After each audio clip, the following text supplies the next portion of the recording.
Assalamualaikum warahmatullahi wabarakatuh. Halo sahabatku semua, kicau mania, murai batu mania, dimanapun anda berada, dari Sabang sampai Merauke, kita bertemu kembali ya.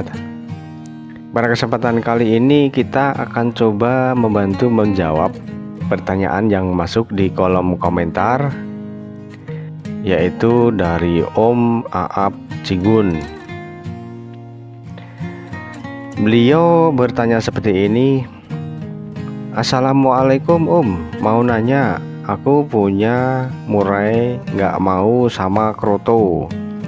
Kondisi murai saya kurang agresif, kesehariannya banyak diamnya Om. FFX pagi sore saya kasih 9. Apakah pengaruh kalau murai batu nggak makan kroto Om? Mohon bimbingannya. Salam dari Probolinggo, Jawa Timur. Semoga sehat dan sukses selalu. Oke, terima kasih untuk Om Aap Cigun sudah mampir ke channel ini dan mau berkomentar ya. Jadi murai batu ini tidak mau makan kroto gitu ya teman-teman ya. Nah, apakah ini bermasalah kemudian bisa dikaitkan dengan murai batunya itu kurang agresif? Nah, seperti itu ya. Sebelum kita menjawab pertanyaan ini, jadi kita akan gali ya, kroto itu sebenarnya manfaatnya, fungsinya itu seperti apa gitu ya. Jadi kroto itu adalah salah satu extra fooding, adalah makanan yang cuma sifatnya itu tambahan bukan pokok gitu ya. Artinya makanan ini kalau tidak diberikan ya karena dia tidak mau, dan ini juga belum tentu membuat dia itu tidak akan sehat atau bahkan mati. Tidak ya teman-teman ya, karena hanya sifatnya itu tambahan.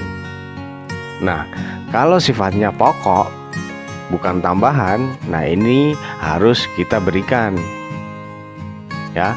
Dan makanan yang pokok tentunya adalah pur ya, karena dia kita pelihara di kandang yang kecil, cuman berapa senti, mungkin 60 cm ya diameternya itu, bahkan ada yang mungkin 50, 56, 58. Nah, disitu kan tergantung rawatan yang bagaimana kita tempatkan dia di kandang harian, kan begitu ya. Nah, untuk kalau ini sifatnya pokok ya tentu harus kita berikan. Oke ya. Jadi kroto adalah sifatnya makanan yang cuman dia itu untuk tambahan. Nah, tambahan sendiri itu sifatnya cuman memberikan kesukaan dia gitu ya. Jadi memang sih murai batu ada yang suka, ada yang tidak. Nah itu ya. Jadi ini sifatnya tambahan yang cuman untuk memenuhi kemauan dia, kesukaan dia, bukan kebutuhan pokok dia ya. Nah, setelah kita mengetahui bahwa kroto ini sifatnya adalah yang cuman tambahan, kemudian kita gali lagi dari bentuk teksturnya gitu ya, karena ini tentunya akan berpengaruh terhadap organ tubuh dia dan sistem pencernaan dia dan sistem metabolisme dia gitu ya. Jadi teksturnya itu lembut ya teman-teman ya, lembut, kulitnya tipis, kemudian dia itu banyak airnya gitu ya. Tekstur yang seperti ini otomatis akan mudah dicerna oleh pencernaan, kemudian diserap oleh sistem metabolisme tubuh ya.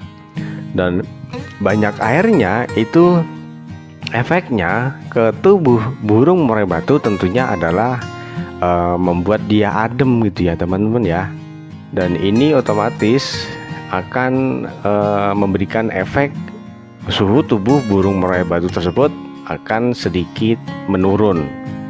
Kemudian untuk manfaatnya tentunya juga ini akan menambah protein untuk burung murai batu. Nah, setelah kita sudah menggali dari ketiga faktor tersebut, yaitu dari sifatnya, dia itu makanan yang cuman tambahan.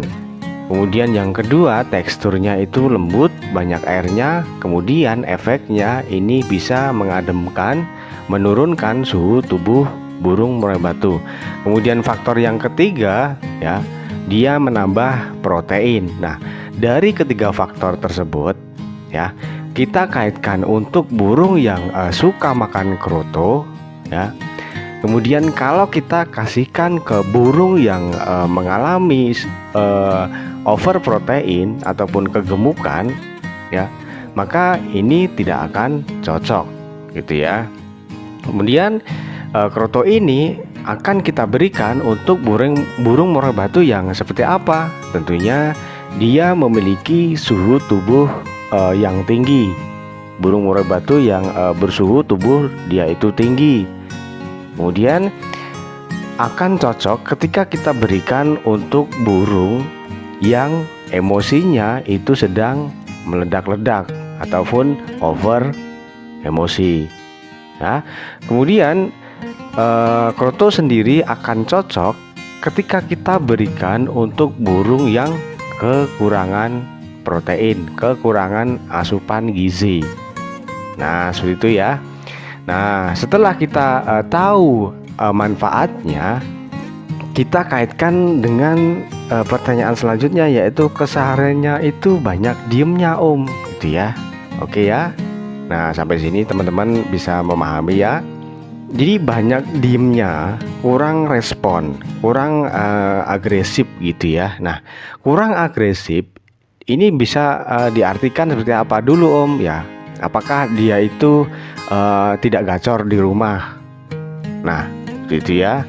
Nah, kalau tidak gacor, apakah ini bermasalah? Ya, belum tentu gitu loh ya. Gacor sendiri ini menghabiskan tenaga tentunya di rumah gitu ya. Nah, beda lagi kalau dia itu di rumah ya, kita pancing MP3, pamannya dia nggak respon, nggak agresif. Kemudian kita ketemukan dengan burung murai batu, dia nggak respon, emosinya nggak keluar, fighternya nggak keluar. Nah, ini apakah yang terjadi? Nah, itu juga bisa bermasalah gitu ya. Tetapi ketika burung murai batu yang di track di rumah dengan beberapa burung, kalau di rumah kan mungkin cuman dengan diketemukan dengan 2 burung murai batu, kemudian 3 burung murai batu. Nah, ini tidak sebanyak dengan ketika kita track di gantangan. Nah, kebanyakan seperti itu ya. Nah, itu kan tinggal skalanya ya, apakah latber, latpress ataupun bahkan event gitu ya. Kalau main G ya biasanya mainnya 24 gantangan, 36 gantangan. Untuk persentasenya bertemu dengan lawannya itu kan lebih banyak di gantangan. Nah, kemudian atmosfernya ini juga berbeda. Jadi atmosfer di rumah ya dengan di gantangan itu sangat amat berbeda ya. Di situ membutuhkan mental yang kuat, membutuhkan energi yang kuat, membutuhkan emosi yang tentunya mencukupi, membutuhkan birahi yang mumpuni tentunya ya teman-teman ya. Jadi kalau burung yang cuman di rumah itu tidak gacor umpamanya, tidak agresif umpamanya. Nah, di situ belum kita bisa pastikan apakah burung ini bermasalah gitu ya. Jadi merawat burung murai batu kita itu simple. Kalau kita tujuan kita adalah merawat untuk dia nantinya kita bawa lomba, mungkin dalam perjalanan rawatan itu memiliki beberapa masalah, umpamanya burung tidak gacor, burung ngelowo, burung nebo, ya, burung tidak responsif, burung tidak fighter. Nah, ketika di rumah itu ya, itu bukanlah gambaran dia tidak mau tarung di gantangan.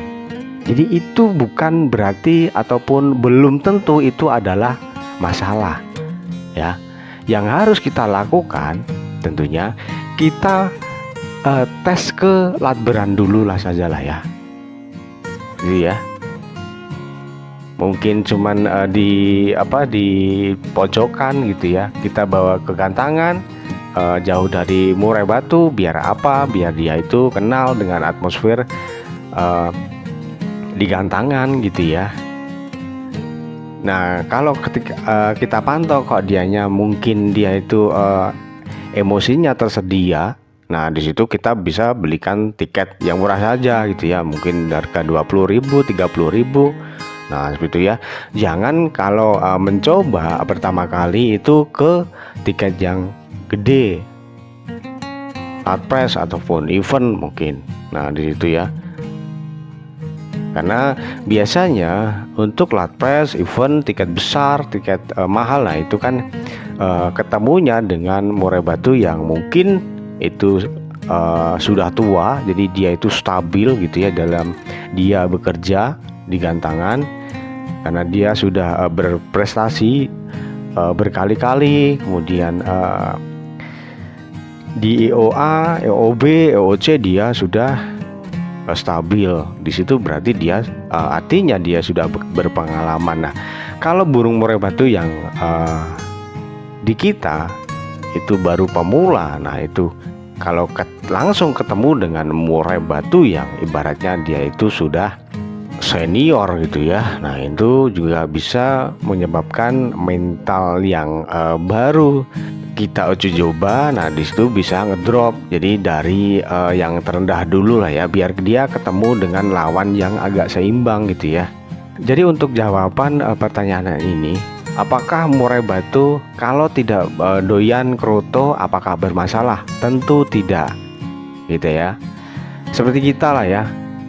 Kita itu ada yang suka nasi padang, ada yang suka nasi rendang, ada yang suka makan ayam, ada yang suka makan ayam kampung, ada yang suka makan ayam pedaging. Dan dari situ apakah kalau kita tidak suka ayam, apakah kita tidak sehat? Jadi jangan khawatir ya, untuk burung murai batunya tidak mau makan kroto, itu jangan khawatir. Kalaupun dia membutuhkan extra fooding yang sifatnya itu seperti kroto, maka kita bisa ganti dengan lain yang sifatnya adalah sama, bisa ular bambu, bisa dengan cacing. Nah, di situ kan teksturnya lembut, ulat bambu ya, dan dia juga banyak airnya, jadi sama ini ya sifatnya dengan kroto. Kemudian cacing itu juga banyak airnya, tetapi teksturnya sedikit agak ulet. Nah, seperti itu ya. Dan ketika kita tahu teksturnya dan kandungannya, nah di situ kita kaitkan dengan apa yang nantinya dibutuhkan oleh burung murai batu. Apakah dia itu butuh gitu ya? Apakah dia itu perlu menurunkan suhu tubuh dia ketika dia membutuhkan asupan protein? Nah, itu ya teman-teman ya. Nah, kemudian untuk burung murai batunya tidak agresif, nah ini jangan dibuat masalah gitu ya.